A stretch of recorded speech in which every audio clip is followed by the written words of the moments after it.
à tous et bienvenue encore pour un nouvel enregistrement. Le message d'aujourd'hui sera sur la marque de la bête. Donc le grand mystère de cette marque de la bête qui a fait couler beaucoup d'encre et qui aujourd'hui encore est le sujet de nombreux débats. Donc j'aimerais prendre le temps de parler de cette marque parce qu'il nous est dit dans l'Apocalypse que en fait, elle va marquer petits et grands, que tous vont recevoir une marque sur leur main droite et sur leur front. Donc c'est important déjà de comprendre que c'est sur la main droite. Pourquoi est-ce que c'est sur la main droite? Pourquoi est-ce que c'est sur le front? Et pourquoi une marque? On peut voir juste avant que Dieu, en fait, il marque de son sceau ceux qui lui appartiennent. Donc Dieu, il met un sceau sur ses enfants. Ce n'est pas une marque, c'est vraiment un sceau. Quelque chose qui ne peut pas s'enlever, quelque chose d'indestructible, quelque chose qui scelle, qui définit, qui est comme irréfutable. Et le diable, lui, comme c'est le singe de Dieu, il essaye de reproduire la chose, mais il met une marque. Une marque, ça s'efface. Une marque, ça peut disparaître. Une marque, ça s'estompe aussi, peut-être avec le temps. Mais c'est nettement différent d'un sceau. Et cette marque, elle est sur le front et sur la main droite. La main droite, c'est la main droite, la droite. Je suis assis à la droite de Dieu. Ça représente quelque chose. Ça représente vraiment de la sainteté. C'est quelque chose, la droite. Donc, si nous est dit que c'est sur la main droite, c'est dans un but bien précis. Afin que ceux qui ont reçu cette marque, ils ne peuvent plus rien faire. Ils ne peuvent plus acheter ni vendre. Ils sont perdus. Quoi. Et en fait, l'Apocalypse est un des livres les plus juifs du Nouveau Testament. Hein. Il faut en prendre conscience. Et il doit être lu aussi avec le livre de Daniel à ses côtés. Il est comme presque indissociable du livre de Daniel. Ils doivent être lus ensemble. Ça fait partie vraiment de l'eschatologie juive. C'est comme un midrash de l'eschatologie juive. Donc il est important de savoir que là, on est en train de parler d'Israël, on est en train de parler d'un message qui est propre à Israël. Hein.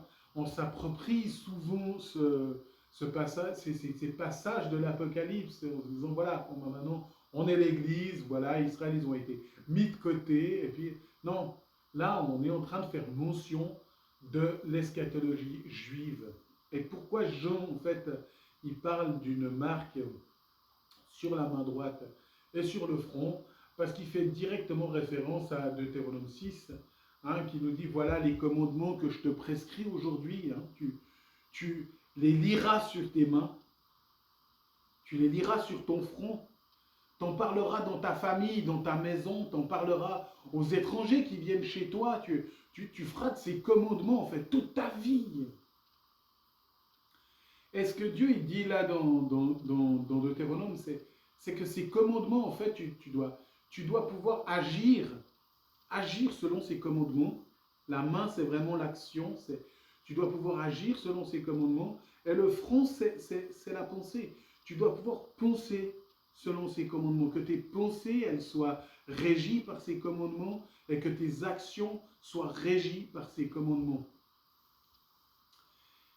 Et la marque de la bête, justement, c'est de nous empêcher de pouvoir agir selon les commandements de Dieu et de nous empêcher de penser selon les commandements de Dieu.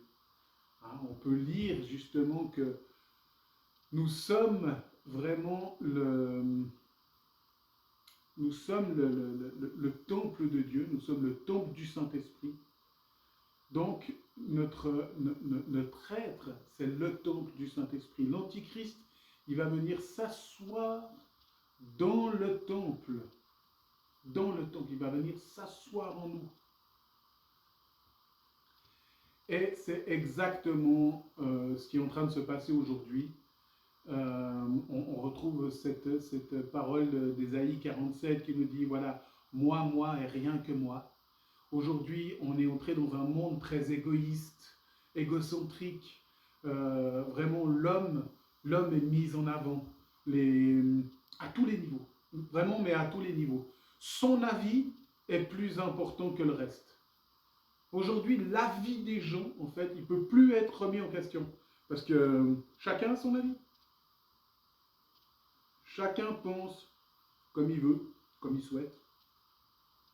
Et de remettre en question l'avis de quelqu'un, c'est une insulte.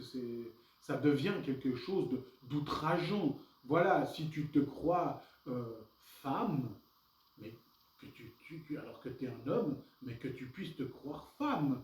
Certains maintenant se croient chien, vache, mouton. Chacun est libre, en fait, d'avoir l'avis qu'il souhaite, la position qu'il souhaite. Et c'est devenu un monde égocentrique. On ne regarde plus à Dieu, à ce que Dieu pense, à ce que Dieu propose, mais à ce que nous, on pense. Et cette pensée-là nous empêche totalement d'agir comme la parole de Dieu veut que nous agissions, parce que on devient des monstres, en fait. Si on se dresse contre l'homosexualité, si on refuse le mariage homosexuel, mais on est des monstres, en fait. On est des homophobes, on est perçus comme des rebelles. C'est vraiment, voilà.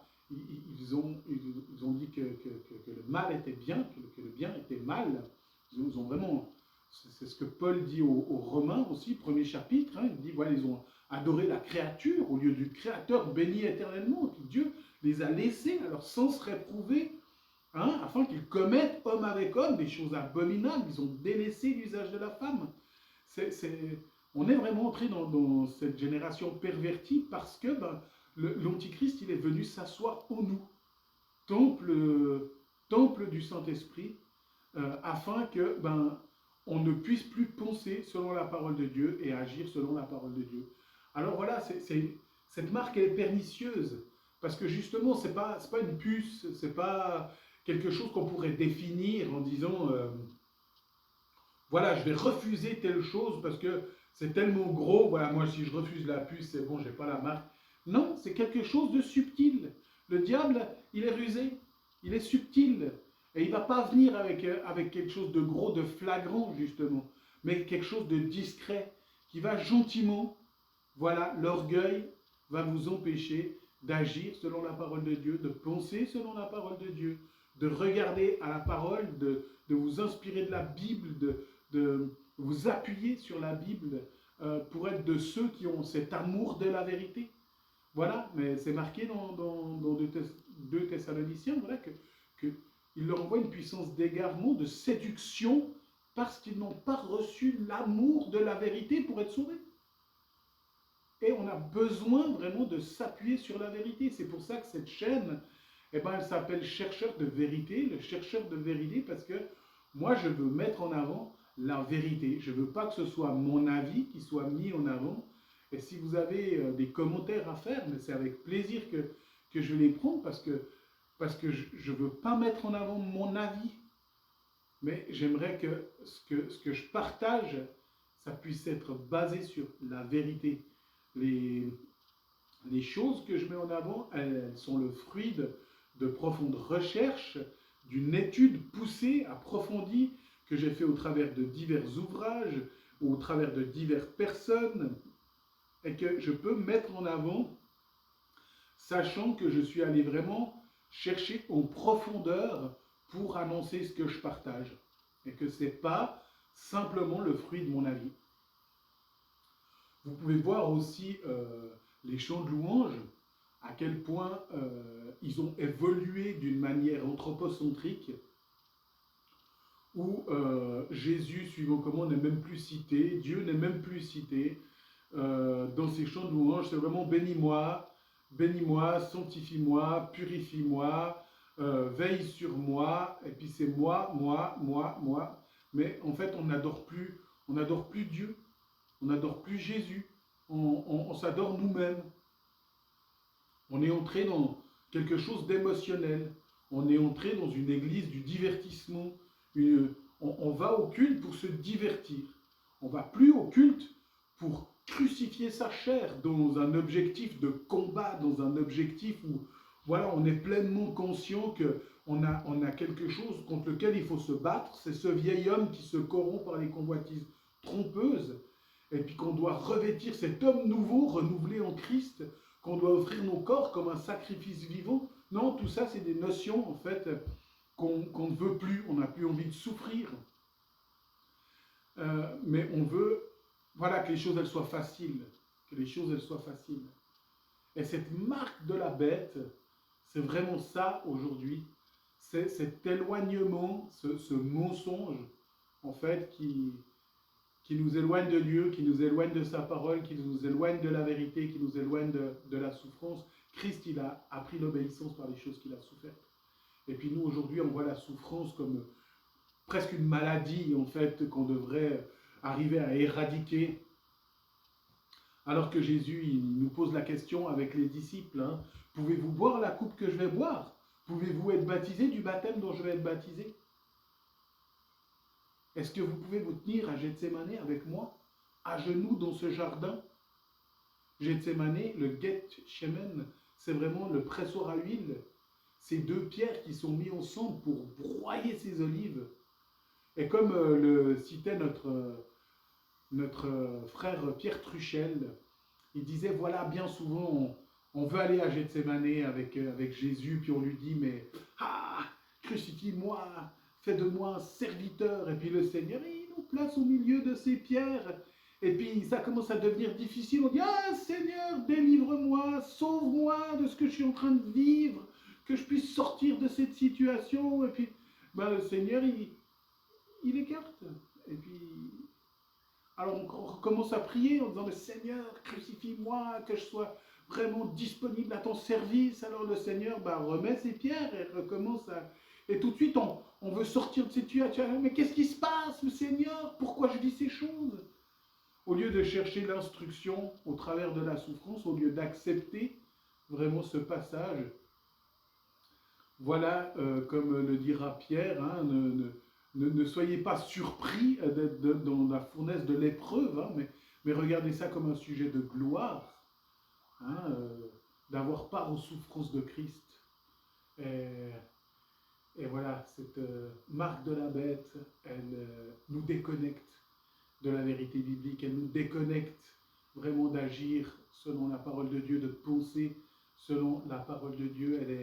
Elle est discrète, elle est subtile, et il nous faut prendre garde, faire attention à notre moi intérieur, à ce qu'on veut vraiment, parce que Jésus revient, et il veut une église pure, une église sans tache.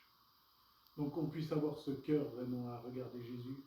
Je vous encourage une fois de plus à me faire part de vos commentaires dans la vidéo, à me faire part de vos remarques, à vous abonner, à mettre un petit pouce sur cette chaîne pour qu'elle passe aussi en première place sur YouTube, afin qu'il y ait un maximum de gens qui puissent écouter ça, un maximum de gens qui se préparent à ce retour de Christ, un maximum de gens qui puissent être convaincus par la vérité de l'évangile.